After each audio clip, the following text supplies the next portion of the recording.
Government का कहना है कि आप लोग गाड़ी वहाँ लगाइए, तो हम ठीक है गाड़ी हम लगवा देते हैं। गाड़ी के जो है पेपर का चेकिंग, लाइसेंस का चेकिंग, ये तमाम तरह के एलिगेशन जो है आज एक हफ्ते से चल रहा है, जिससे ऑटो चालक अच्छा खासा परेशान है। निश्चित रूप से पोल्यूशन फ्री के नाम पर सरकार शुरू से ही भेदभाव करते आई है और बिना रोक टोक के गाड़ियों का बिक्री होते रहा है। दूसरा कि नाबालिग जो चलाते हैं उस पर भी कोई विशेष अभियान जो है नहीं ध्यान दिया जाता है, एक्सीडेंट होता है।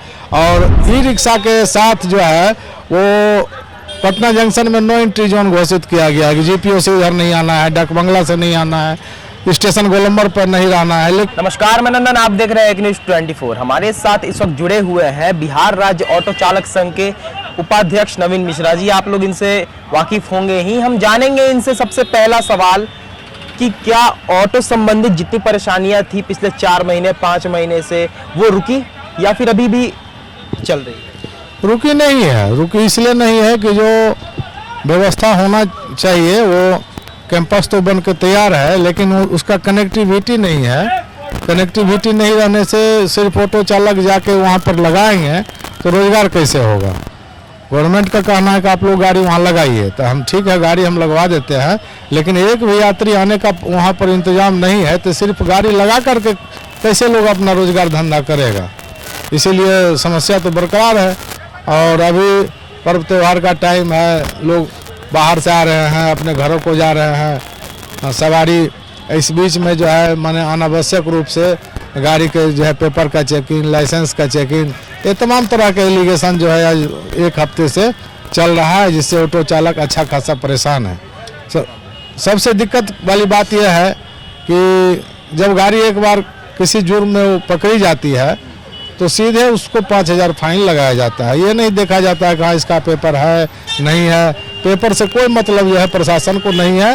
वो नॉर्मल में 2,000 और मतलब अगर एक बार रुकवा दे रही है तो पैसा लेकर ही प्रशासन छोड़ती है। बिल्कुल बिल्कुल। जब एक बार वो गाड़ी को टच कर लेता है तो कहीं ना कहीं से मान लीजिए कि पूरे शहर में जो सीएनजी की गाड़ी है वो शुरू से ही जो है वो चलान पर चल रहा है। उसका जो है लीगल परमिट जो है इशू नहीं हुआ है, तो परमिट का भाई दिखा करके 5,000 10,000, उसके बाद जो है उन्हें नो पार्किंग, ये सब करके एक मोटी रकम जो है ऑटो चालकों से प्रशासन जो है उसका दोहन कर रहा है, गरीब चालकों का दोहन कर रहा है। और इसका जो है कोई समुचित जो है विकल्प नहीं देखा जा रहा है कि जो सीएनजी गाड़ी चल रही है उसका आप चालान लिए हुए हैं तो उसको आप परमिट दीजिए। तो शुरू से हम लोग की मांग रही है, जब भी आंदोलन हुआ है, कोई हड़ताल हुआ है, तो ये डिमांड जो है होते रहा है।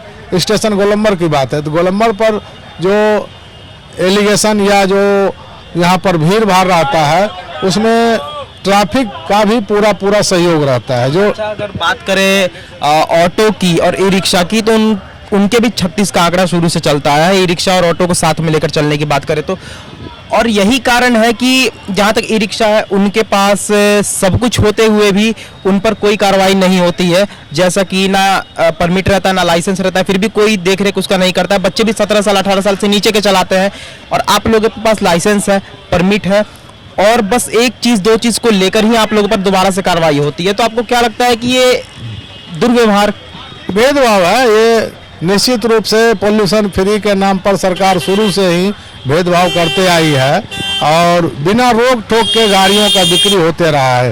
जो भी एजेंसी आई है, बहुत सारा एजेंसी ऐसा है जिसका कि रजिस्ट्रेशन सरकार ने नहीं किया है। वो गाड़ी खरीद लिया है, उसका रजिस्ट्रेशन तक नहीं हुआ। बहुत सारी गाड़ियाँ हैं। दूसरा कि नाबालिग जो चलाते हैं उस पर भी कोई विशेष अभियान जो है नहीं ध्यान दिया जाता है, एक्सीडेंट होता है। और ई रिक्शा के साथ जो है वो पटना जंक्शन में नो एंट्री जोन घोषित किया गया है कि जीपीओ से उधर नहीं आना है, डाक बंगला से नहीं आना है, स्टेशन गोलंबर पर नहीं रहना है। लेकिन इसके बावजूद भी तमाम ट्रैफिक मौजूद रहते हैं और सैकड़ों की संख्या में गाड़ी वहाँ पर लगी रहती है। आखिर इसका जवाबदेही किसके ऊपर है?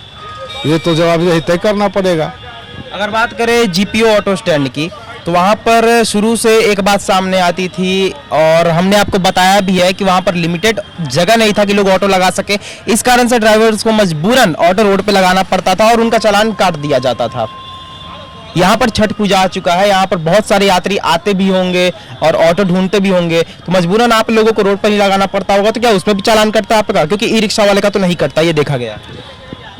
सवाल ये है कि जो व्यवस्था है उसमें व्यवस्था के अनुरूप जो है एक लाइन में गाड़ी कहीं भी सड़क के किनारे लगा के ऑपरेट किया जा सकता है। कुछ गलतियां ऑटो चालकों में भी है तो लाइन को जो है बिलोंग करके एक लाइन से दूसरा लाइन, दूसरा से तीसरा लाइन, तो उस स्थिति में जो है ट्रैफिक फाइन करता है, जो कि अनुचित नहीं है। ये अनुचित इसलिए नहीं है कि एक लाइन में आप लगा के रखिए, ट्रैफिक भी सही रहे, वो जो है कंटिन्यू चलता रहे। लेकिन ई रिक्शा के साथ ऐसा है कि ई रिक्शा को बिल्कुल फ्री जोन में रखा गया है। फ्री जोन में इसका ना कोई रूट का ज़रूरत है, ना कोई परमिट का ज़रूरत है, ना कोई लाइसेंस का ज़रूरत है।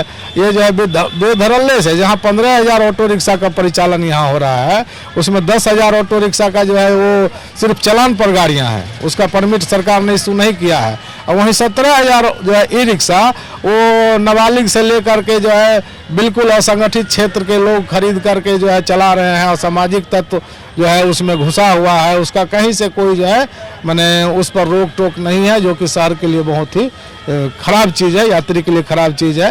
एक ऑटो रिक्शा में जो है 5 से 7 सवारियों का जो है जान जो है उस पर कैद रहता है, और उसको लेकर जब ट्रैवलिंग जो बच्चे करते हैं तो उसमें जो है दुर्घटना की प्रबल संभावना बनी रहती है। ओवरलोडिंग को लेकर आप क्या कहें, क्योंकि बहुत समय से ओवरलोडिंग को लेकर भी बात चलती आ रही है कि ऑटो ओवरलोड नहीं ले जा सकता है अपने सवारी को, यानी कि बस इस ऑटो में 2 या 3 या 4 सवारी ले जा सकते हैं, आगे आप नहीं बिठा सकते हैं। तो उसको आप किस तरीके से देखते हैं, क्योंकि एक ना एक प्रकार से ये सही भी है यात्रियों की सुविधा को लेकर।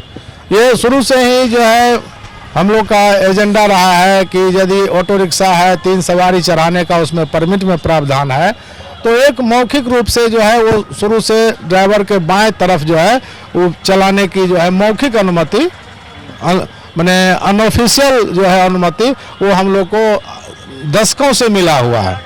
तो हम तो यही चाहेंगे कि जो 2-3 सवारियां जो लोड करता है आगे में, उस पर आप जुर्माना कीजिए, कोई दिक्कत नहीं है, सुरक्षा का सवाल है। लेकिन इस वक्त हमारे साथ नवीन मिश्रा जी मौजूद थे। हमने ऑटो संबंधित परेशानियों को लेकर ही इनसे बात किया कि किस तरीके से जो 3 से 4 महीने पहले जो परेशानियां थी वो अभी रुकी हुई है या फिर नहीं रुकी है। साफ तौर पर उन्होंने बताया कि अभी तक कोई भी निष्कर्ष नहीं निकला है और परेशानियां वैसी की वैसी ही है। तो ये थी आज की रिपोर्ट। बाकी ऐसे और तमाम खबरों के लिए हमारे साथ बने रहे और देखते रहेंगे 24। मैं नंदन पिंटू के साथ। धन्यवाद।